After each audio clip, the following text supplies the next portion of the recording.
This is Carl at RV Detroit. I'm going to walk you through this 2022 Bullet Ultra Lite travel trailer, model number 250 BHS. So this is not a floor plan video, this is a how-to video. So I'm going to show you some of the features and how they work, okay? Alright. So, this has power stabilizer jacks. The switches are on the other side. I'll show you those when we get over there. Power awning with LED strip. Okay. Alrighty. And here we have a refrigerator and a cooktop. Thing to remember, this pulls out obviously, so you're going to pull it out. And you got to plug this in here. This one plugs in, I think it's right there. So you can see the quick connect fitting right there. So obviously you have to plug it into the LP system to use it, alright? You have outside speakers. You have a place for a TV bracket to mount here. It's got a backing plate. And then you have TV signal out, and then power. Okay. You purchased a hitch with this one. This is a Husky centerline weight distribution hitch with built-in sway control. It's a really good one. We'll show you how it operates when you pick up. Okay. Also,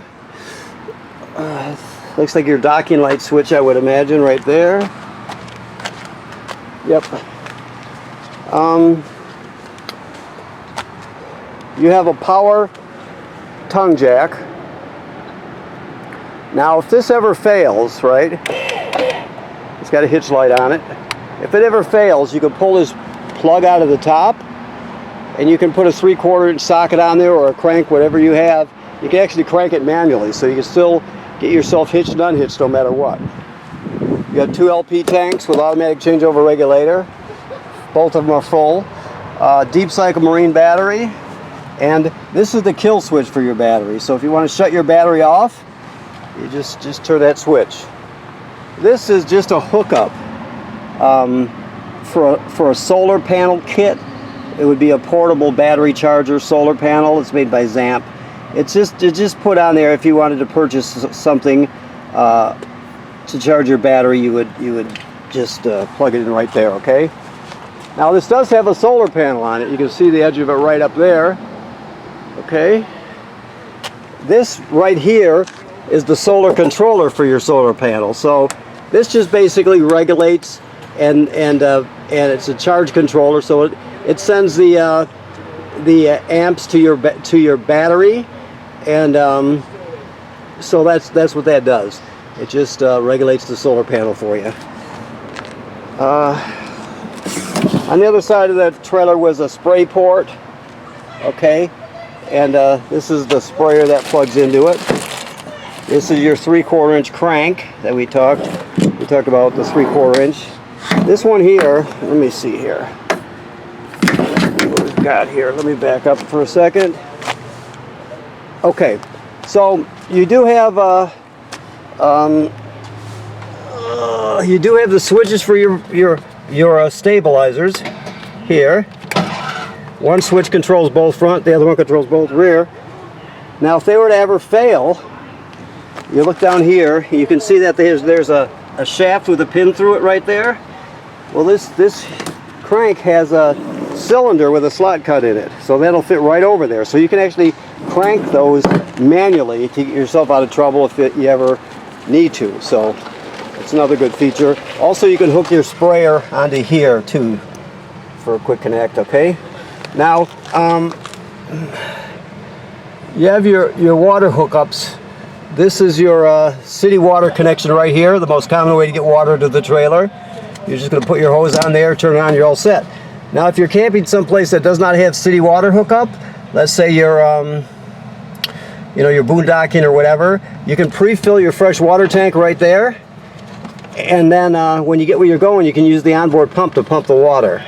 So you'll still have all the plumbing will still work. You'll just be pumping out of your tank. Okay. This is where you winterize from, where you hook the winterize hose up and draw the antifreeze in. This is a black tank flush right here. So basically, after you dump your black tank, you can leave the valve open. It's important to leave the valve open.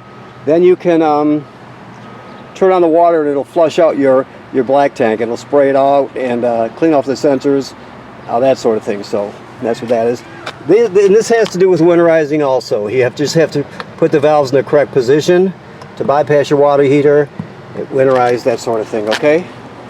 These are campground cable and satellite through to the inside of the trailer, okay?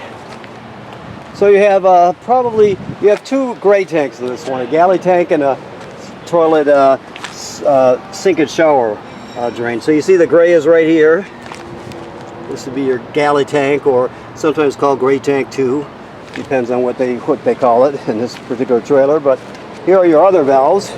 This would be your bathroom sink and shower, gray tank, and then your black, which is toilet water and waste. So that's the valve you would leave open before you turn on the water to flush out your black tank right there.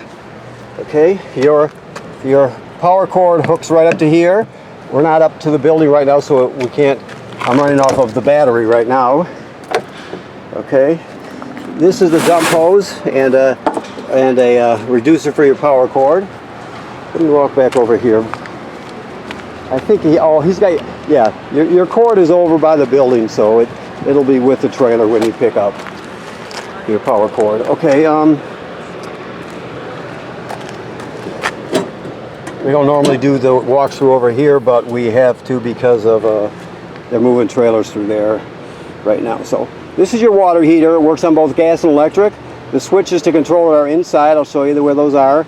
This is where you drain it from, into the 16 6-point socket. Always let the pressure out of the water tank before you take the drain plug out, and never work on it when it's hot. Also, always make sure you refill the tank before you turn it on. Let's say you used it in the fall, or in the spring I should say, and then you drained the water out of it because you weren't going to go again till the end of the summer. So when the end of the summer comes, make sure you refill the tank before you turn it on so you don't damage it. Always want water in the tank before you turn on any kind of energy source. You've got a ladder here, which is great because it makes it easy to get up and inspect the roof. Manufacturer says every 60 days you should take a look at the roof. Look at the sealant, make sure there's no cracking or separation. Look at the roofing attachments, make sure there's no damage to the roofing attachments or the roofing material by, let's say, low branches or road debris, that sort of thing. This housing here is telling us is pre-wired for a backup camera if you want to add one. Okay. Alrighty, so hopefully we have enough. Okay, let's see here. So we have bunks. Alright, so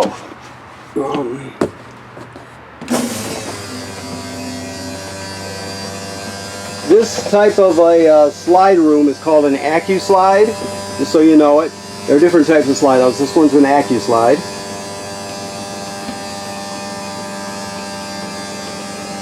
And I'm using this button right here, of course.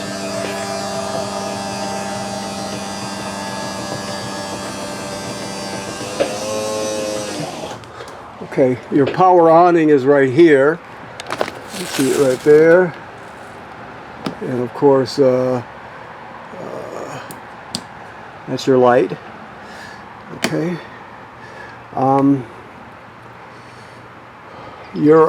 To turn your water on electric, your water heater on electric, you do this one here.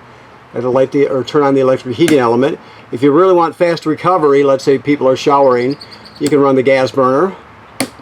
Always make sure there's water in it before you do that. Your water pump is right here. That's to pump water out of the fresh water tank when you're someplace that doesn't have city water. You also use that pump to winterize the trailer. And then you have your levels here. Fresh water straight across. This one refers to gray tank 1 and gray tank 2. So gray tank 2 is the kitchen sink tank, I'm sure. No 2-second black tank, so you disregard that one. You only have one. Alrighty, so this device here is your power converter. So this converts AC to DC power. So on this side you have regular 110 AC circuit breakers like you'd have at home, and they're all labeled. Then the power is converted from AC to DC here, so it's converted to 12 volt DC. You have 12 volt DC fuses here, and they're all labeled, right? So you get 12 volt power. Plus, as long as you're plugged in, this is going to be a battery tender, so it's going to sense how much energy your battery up front has and needs, and it'll always keep it charged. When you're pulling down the road, your tow vehicle is going to charge your battery, and depending on the conditions outside, your solar panel is always going to be sending energy to your battery also. So, okay. This is your carbon monoxide LP gas detector. It should always be green like it is. If not, get it serviced. If it goes off, obviously you take everybody outside, shut the appliances off, turn the gas off at the front, leave the door open, figure out what's going on, okay?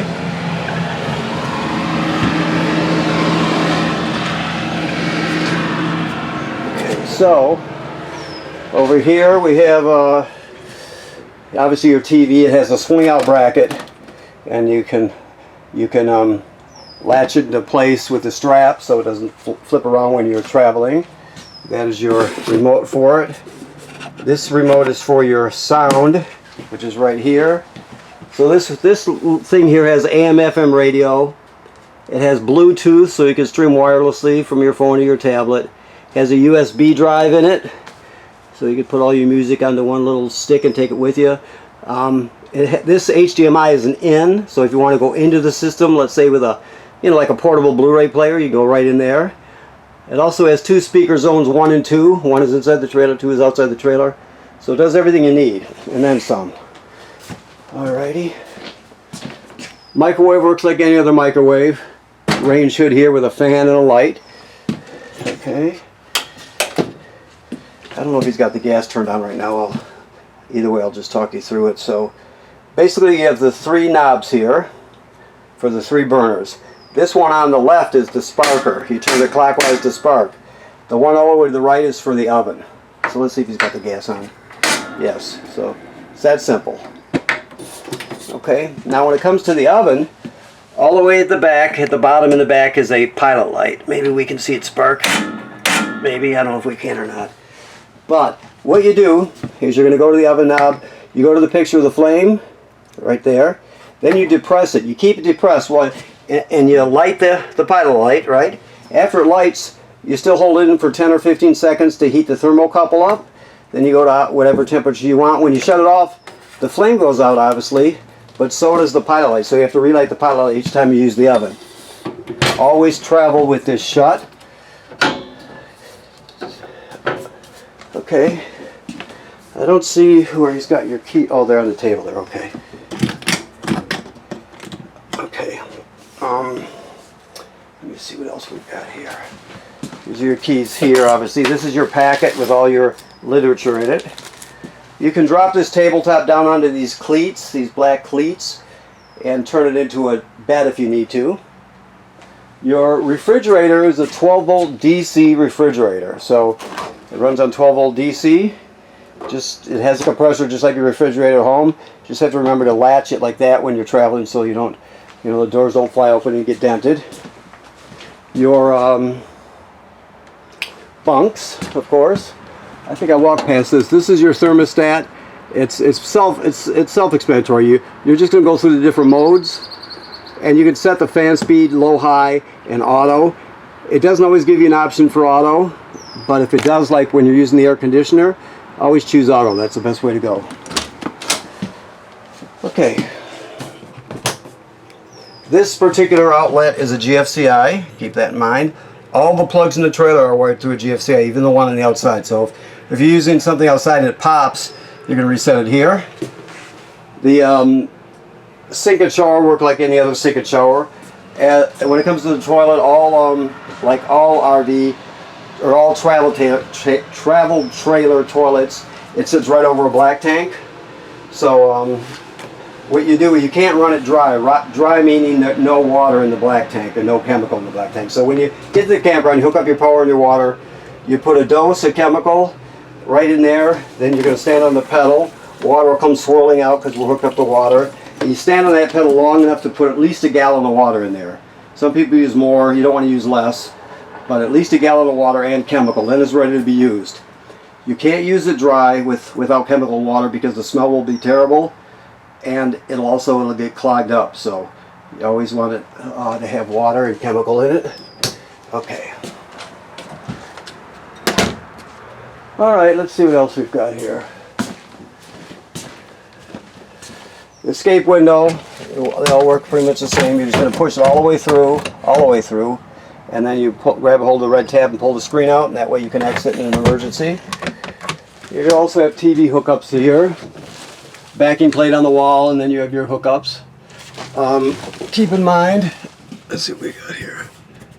Okay. Keep in mind you want to get a bracket that swings out towards the bed so you can see the TV while you're laying in bed, if you choose to get one. If you can, spend the extra money and get the type that locks into place, because that way you don't have to hang a strap or anything. It's just a cleaner install. If you go like on Amazon, for example, and type in like RV or travel trailer TV brackets, they got good selections of the same ones that the manufacturers use and that sort of thing. Or you can just get a real cheap one at Lowe's or someplace. It's whatever you want to do. Okay, so I think we've pretty much got it here. All the AC comes out of the ceiling, all right? All the heat comes out of the floor, or close to the floor anyway. Some of the vents are on the floor, some are just above it. Okay, all right. Okay, so I want to thank you for purchasing your trailer here at National RV Detroit. Please remember what I said about inspecting your roof. That's part of owning a trailer. It should be part of your regular maintenance. So make sure you keep an eye on your roof to make sure everything's in good shape. You're just protecting your investment. You see an issue, take care of it immediately. If you don't inspect, you don't know if there's an issue. And right now, this is the plumbing is filled with water. The tank on the water heater is filled with water, and it's in camping mode also. The valves are in camping mode, so it's all set to be used.